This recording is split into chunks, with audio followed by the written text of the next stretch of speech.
దినోత్సవానికి వచ్చిన సందర్భంగా మరి మహబాద్ మా సోదరులందరికీ పత్రికా మీడియా సోదరులకు మురళీ నాయక్ గారికి మా సోదరులందరికీ నూతనంగా ఎన్నిక చేయబడ్డటువంటి మార్కెట్ కమిటీ చైర్మన్లకు పార్టీ నాయకులకు హృదయపూర్వక నమస్కారాలు.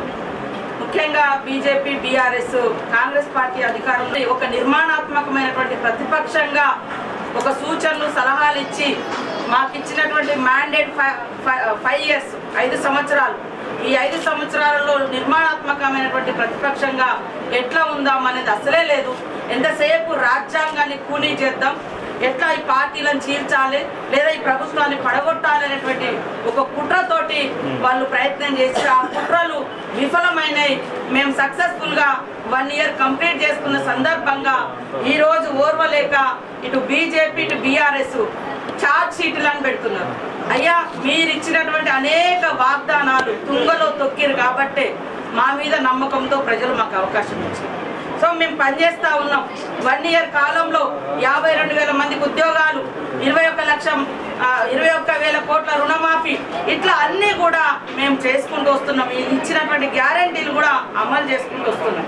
ఈ యొక్క చర్చ పబ్లిక్లో పోతుందని వాళ్ళు ఏం చేయలేకపోతున్నారని మరి కొత్తగా ఇప్పుడు సోదరుడు అన్నట్టుగా బండి సంజయ్ గారు మరి క్యాబినెట్లో అందరు అర్బన్ నక్సలెట్లే ఉన్నారు అని, ఇది ఎంత దుర్మార్గంగా ఈ పదాలను వాడి మరి మమ్మల్ని ఆత్మ న్యూన్యతా భావానికి భయాందోళనకు గురి చేయాలనే కుట్రతోటే ఈ వాదన తీసుకొస్తున్నారు. ఎస్, నా బ్యాక్గ్రౌండ్, నేను ఒక్కదానే క్యాబినెట్లో నక్సలెట్ బ్యాక్గ్రౌండ్ నుంచి వచ్చిన ఒక ఆదివాసీ బిడ్డగా 2004 వరకు మరి నేను అంతకుముందు వరంగల్ కోర్టులో ఒక అడ్వకేట్గా పనిచేసిన. బయటకు వచ్చిన తర్వాత ఉద్యమాల నుంచి బయటకు వచ్చిన తర్వాత రాజకీయాల్లోకి వచ్చిన మొదటి ఎన్నికలలో తెలుగుదేశంతో బీజేపీ అలయన్స్లో ములుగులో నేను పోటీ చేసినప్పుడు ఇదే బీజేపీ పార్టీ నాకు మద్దతు ఇచ్చింది. అప్పుడు నేను నక్సలైట్ ఉద్యమం నుంచే వచ్చిన. కానీ ఎందుకో పదే ఈ మధ్య కాలంలో నా ఇమేజ్ డామేజ్ చేయడం కోసం మరి ఈ రకమైనటువంటి ఆరోపణలు చేస్తూ మేము ఉద్యమాల నుంచి వచ్చినాం. భారత రాజ్యాంగం ఇచ్చినటువంటి అవకాశాలతోటి ములుగు నియోజకవర్గం నుంచి నేను 3 సార్ల పబ్లిక్ రిప్రజెంటేటివ్గా ఓటు ద్వారా ఎన్నిక చేయబడ్డా. నేనేం దొడ్డిదారిన రాలే. కాబట్టి ఇలాంటి మాటలు మీరంటే సీతక్క ఉన్నది, ఇగో ఈమె ఇట్లా చేసిందో ఏమైనా ఉంటే మీరు ఆరోపణ చేయాలి. కానీ నా మూలంగా క్యాబినెట్ మొత్తాన్ని మీరు అట్లా చేయడంలో ఎవరి కుట్ర ఇలా దాగుందో మాకైతే అర్థమైతలేదు. అయితే నేను బండి సంజయ్ గారిని ఒకటే సూటిగా అడగదలుచుకున్నాను. మీ అమిత్ షా గారేమో రండి జనజీవన స్రవంతులు అంటారు, మీ మోడీ గారు అంటారు, ఇవాళ మా క్యాబినెట్ గురించి అంటున్నారు కదా. మీ పక్కన ఉన్నటువంటి ఈటల రాజేందర్ గారిది ఏ భావజాలం నుంచి వచ్చింది? మరి మీరు నిన్నటిదాకా బొడిగ శోభాన్ని తిప్పినటువంటి ఆమె ఏ భావజాలం నుంచి వచ్చింది? అదే విధంగా మరి ఈ రోజు కూడా కొంతమంది మీ పార్టీ నుంచి బీజేపీ నుంచి మా పార్టీలో కూడా వచ్చింది. మా కార్పొరేషన్ ఉంటుంది శోభా గారు, ఆమె కూడా బీజేపీలోనే పనిచేసింది. ఈరోజు మా క్యాబినెట్ అలా ముద్ర వేసి మరి ఏదో ఒక దుర్మార్గమైనటువంటి చర్యలకు ఒడిగట్టేటువంటి విధంగా వాళ్ళు చేస్తూ ఉన్నారు. నేను 2004 నుంచి ప్రత్యక్ష రాజకీయాలలో ఉన్నా. టీడీపీ నుంచి 2 సార్లు పోటీ చేసినప్పుడు మరి 2 సార్లు బీజేపీ నాకు మద్దతు ఇచ్చింది, 2 సార్లు కాంగ్రెస్ తరఫున గెలిచినాం. మేము ఎప్పుడు కూడా ప్రజాస్వామ్యబద్ధంగా ఎన్నిక చేయబడ్డాం.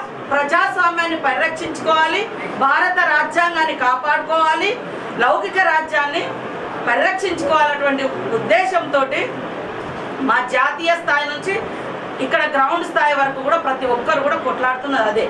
మీరు దాన్ని రాజ్యాంగాన్ని తొలగిస్తాం, లౌకిక రాజ్యాన్ని ఎత్తివేసి మనుధర్మ శాస్త్రాన్ని తీసుకొస్తాం, మళ్ళా మధ్యయుగాల నాటి అణిచివేతను అట్టడుగు వర్గాల మీద కొనసాగిస్తాం. ఈ రాష్ట్రంలో ఈ దేశంలో మరి ప్రశ్నించే గొంతులు ఉండొద్దు, ఒకటే మతం ఉండాలి, ఒకటే పార్టీ ఉండాలి, ఒకటే ఈ ప్రధానమంత్రి ఉండాలి అనేటువంటి విధానాన్ని మేము వ్యతిరేకిస్తున్నాం. ఈ దేశం మరి భిన్నత్వంలో ఏకత్వం, ఆ రోజు అంబేద్కర్ గారు రచించినటువంటి రాజ్యాంగానికి లోబడి మేము ఎన్నిక చేయబడి పని చేస్తున్నాం. మరి మా క్యాబినెట్ ఏదైనా రాజ్యాంగ వ్యతిరేకమైనటువంటి నిర్ణయాలు తీసుకుందా? మా యొక్క యాక్టివిటీస్ ఇవాళ ప్రజాస్వామ్యాన్ని ఏమన్నా తూట్లు పడిచే విధంగా చేసినామా? ఎందుకు మీరు ఈ రకంగా మాట్లాడతారు? కమిషన్ మురళీ గారు, ఆయన యాక్చువల్గా కలెక్టర్, మా ములుగు జిల్లాకు కూడా ఆయన కలెక్టర్గా చేసినాము, భూపాలపల్లి జిల్లాకు. మరి ఆయన మీద జరిగినటువంటి హ్యూమిలేషన్ అవమానాలను తట్టుకోలేక ఆయన ఉద్యోగం వదిలిపెట్టారు. ఇవాళ మేము అణచబడ్డటువంటి వర్గాల నుంచి వచ్చినటువంటి బిడ్డలుగా ఖచ్చితంగా మరి మాకు ఆత్మగౌరవం దెబ్బతిన్నప్పుడు ఎక్కడైనా ప్రశ్నిస్తాం. ఎస్, ఒకప్పుడు ఉద్యమాలలో పనిచేసిన మహబాద్ గడ్డ, మానుకోట ఇవి కాదా ఉద్యమాల గడ్డలు? ఇవాళ కరీంనగర్ కాదా? కరీంనగర్ ప్రాంతం ఏంటిది? సంజయ్ గారు చెప్పు, నీ తల్లిదండ్రులను అడుగు. అక్కడ ఉన్నటువంటి దొరతనాన్ని దౌర్జన్యాలను ఏ భావజాలంతో అవన్నీ ఓడించి వచ్చిర్రు. ఎస్, ఈరోజు మేము ప్రజాస్వామ్యబద్ధంగా రాజ్యాంగానికి నమ్ముకొని రాజ్యాంగానికి లోబడి మేము పనిచేస్తున్నాం. కానీ ఈ రకంగా విమర్శలు పెట్టడం ఎందుకు అని నేను అడుగుతున్నాను. ఎస్, నేరుగా అంటే నన్ను అనండి, ఎందుకు ఇంత లోపట అనడం ఎందుకు? అంటే మాలాంటి వాళ్ళం రాజకీయాల్లో ఉండకూడదా? మాకు రాజ్యాంగం ఇచ్చినటువంటి హక్కు. అందుకనే మాలాంటి అట్టడు వర్గాల బిడ్డలు, పేదలు, నాకేం అగ్రకుల నేపథ్యం లేదు, కుల సపోర్ట్ లేదు, అంటే ఉన్నత కులాలం కాదు, మరి కుటుంబ నేపథ్యాలు కూడా పేద కుటుంబాలు నుంచి వచ్చినటువంటి వాళ్ళం, ఒక అడవి జీవితాలు ఆదివాసీ జీవితాల నుంచి వచ్చినటువంటి వాళ్ళం. మాలాంటి వాళ్ళం ఇలాంటి శాఖలకు మంత్రులుగా ఉండకూడదా? రాణించకూడదా? అంటే మీరే ఉండాలా? కేవలం మోడీ అమిత్ షా అనుకున్నటువంటి వాళ్ళే ఉండాలా? ఇవాళ ఎట్లుందంటే వాళ్ళ విధానం, వాళ్ళ దాంట్లో ఉంటే అంశాలు అంటే ఈ ఉద్యమాల నేపథ్యం నుంచి వచ్చిన వాళ్ళైనా పక్కన ఈటల గారిని అడగండి, ఏ భావజాలం నుంచి వచ్చిండో. ఆయన కూడా పీడిఎస్ ఉద్యమాల నుంచి వచ్చినోడే కదా, వాళ్ళ వైఫ్ అండ్ హస్బెండ్ కూడా. మరి బొడిగ శోభ గారు ఇంకా చాలా మంది ఉన్నారు. బెంగాల్లో అనేక మంది మావోయిస్టులను మీరు మీ పార్టీలో చేర్చుకొని టికెట్లు ఇచ్చి, మిథున్ చక్రవర్తి సినిమా యాక్టర్, వాళ్ళన్న ఒకప్పుడు ఎన్కౌంటర్లో చంపబడ్డాడు, ఆయనను మీరు ఇవాళ మీ బీజేపీలో చేర్చుకున్నారు. అంతేందుకు, మరి నేను తెలుగుదేశంలో ఉన్నప్పుడు మీ మద్దతుతోటే నేను ఎన్నికలలో నిలబడ్డా కదా. కాబట్టి ఇలాంటి ఆరోపణలు చేసి పనిచేసేటువంటి మాలాంటి అట్టడుగు వర్గాలను, మా యొక్క పాత్రను, మా యొక్క పోరాట పటిమను ఈ రాజ్యాంగాన్ని రక్షించుకోవడం కోసం చేస్తున్నటువంటి ఈ యొక్క దాన్ని కించపరచాలి, తగ్గించాలి అనేటువంటి కుట్రలో భాగంగానే ఇవి మాట్లాడుతూ ఉన్నారు. మీరు చూస్తే ఎంత బాధాకరం అంటే, నేను మంత్రిగా ప్రమాణ స్వీకారం చేసి 1 year అవుతుంది. నిన్నటి రోజు వేలాది మంది ప్రజలు ఒక మామూలు సాధారణమైనటువంటి బిడ్డకు హర్షధ్వానాల మధ్య నా ప్రమాణ స్వీకారం జరిగింది. ఆ తెల్లారి 2వ రోజు నుంచి నన్ను రకరకాలుగా ట్రోల్ చేయడం, మానసికంగా ఇబ్బంది గురి చేయడం, నా ఫోటోలు కానీ వాయిస్లు కానీ మార్పింగ్ చేయడం, అంటే ఇమేజ్ని డామేజ్ చేయడం. ఈ యొక్క పేరు, ఈ యొక్క పదవులు ఇవేది ఇట్లా అడ్డగోలుగా రాలే. 20 ఏళ్ళుగా నేను రాజకీయ జీవితంలో కష్టపడ్డాను, ప్రజల మధ్య ఉన్నాం, 3 సార్లు ఎమ్మెల్యేగా గెలిచినాం, దొడ్డిదారిన రాలేదు. బండి సంజయ్ గారు మీరు కూడా అనేక సార్లు అక్క వీరవనిత అక్క అని అన్నటువంటి సందర్భాలు కూడా ఉన్నాయి.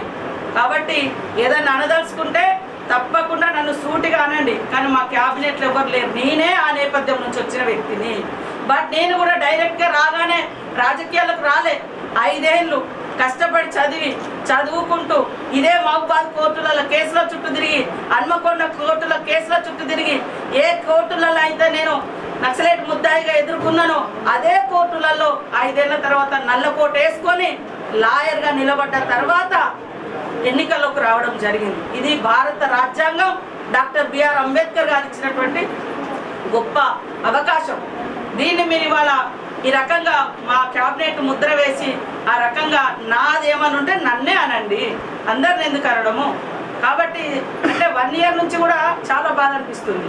అంటే మేము ఎక్కడి నుంచో వచ్చి ఈ రకంగా ఎదుగుతే కూడా తట్టుకోలేక వెనుక ఉండే శక్తులు, ముందట ఉండే శక్తులు ఎంతసేపు తొక్కిపడేద్దాం అంటే మా గొంతులు మేమేం తప్పు చేసినాం. కాబట్టి ఇది ఆయన నిన్నటి నుంచి మాకు కూడా చాలా బాధ అనిపిస్తుంది అనడము. మురళీ సార్ కూడా ఆయన ఒక కలెక్టర్గా పనిచేసిండు, అవకాశం ఇవ్వకూడదా? మీరంటే మతాల పేరు మీద, కులాల పేరు మీద మనుషుల మధ్య అంతరాలు తెచ్చి విద్వేషాలు, విధ్వంసాలు సృష్టించే వాళ్ళని అందరూ ఎక్కిస్తున్నారు. కానీ మా రాజకీయ జీవితంలో అలాంటి మచ్చలేం లేవు. కాబట్టి బేషరతుగా మీరు ఈ మాటల్ని వెనక్కి తీసుకోవాలని కోరుతా ఉన్నాను. అదేవిధంగా బీఆర్ఎస్ పార్టీ ఈరోజు గ్యారంటీలతో మోసం చేయలేదు, మేము అమలు చేస్తున్నాం. మాకంటే ఎక్కువ కూడా మీరు గ్యారంటీలు ఇచ్చారు. మేము 400 గ్యాస్ ఇస్తామంటే మేము 500 గ్యాస్ ఇస్తామంటే మీరు 400కే ఇస్తామన్నారు. మేము 1500 రైతు భరోసా అంటే మీరు 16,000, మేము 15,000 రైతు భరోసా సంవత్సరానికంటే మీరు 16,000 రైతు భరోసా అన్నారు. మేము పింఛని 6,000 అంటే మీరు 7,000, ఇట్లా అన్నీ కూడా మాకంటే పెంచే చెప్పారు. అయినా మిమ్మల్ని నమ్మలేదు, మమ్మల్ని నమ్మిండ్రు. మాకు ఇంకా 4 years టైం ఉంది కాబట్టి ఈ టైంలో మేము చేస్తాం. చేయనప్పుడు ప్రజలు మాకు బుద్ధి చెప్తారు. మీరెందుకు అంత ఆతృత పడుతున్నారు? మీకు 10 years టైం ఇస్తే మీరు ఎన్ని వేల మందికి ఉద్యోగాలు ఇచ్చారు, ఎన్ని లక్షల మందికి ఇల్లు కట్టించారు, ఎంతమందికి భూములు పంచారు, ఎంతమంది మరి ఎన్ని భూములకు మీరు పట్టాలు ఇచ్చారు. ఇచ్చినటువంటి భూములు కూడా ఈ ప్రాంతంలోనే మీరు గుంజుకున్న చరిత్ర మీది. కాబట్టి బీఆర్ఎస్ బీజేపీ బీ టీం లాగా, బీజేపీకి బీ టీం లాగా బీఆర్ఎస్ వ్యవహరించి మరి పనిచేస్తుంది. పైకేమో కొట్లాడుకున్నట్టుగా లోపల మాత్రము మరి ఇంకొక రకమైనటువంటి కుట్రం జరుగుతుంది. కాబట్టి మాలాంటి వ్యక్తులం ఇవాళ ఎన్నో కష్టాలు పడి పబ్లిక్ లైఫ్లో ఉన్నాం కాబట్టి ఈ స్థాయికి వచ్చినాము. మేము ప్రజల సేవలోనే ఉంటాము. కాబట్టి ఏదన్నా విమర్శ ఉంటే సూటిగా నన్నే అనండి. క్యాబినెట్లో ఎవ్వరు లేరు, నేను ఒక్కదానే ఆ బ్యాక్గ్రౌండ్ నుంచి వచ్చినా అని మరొకసారి కూడా బండి సంజయ్ గారికి తెలియజేస్తాను. అందరికీ నమస్కారం.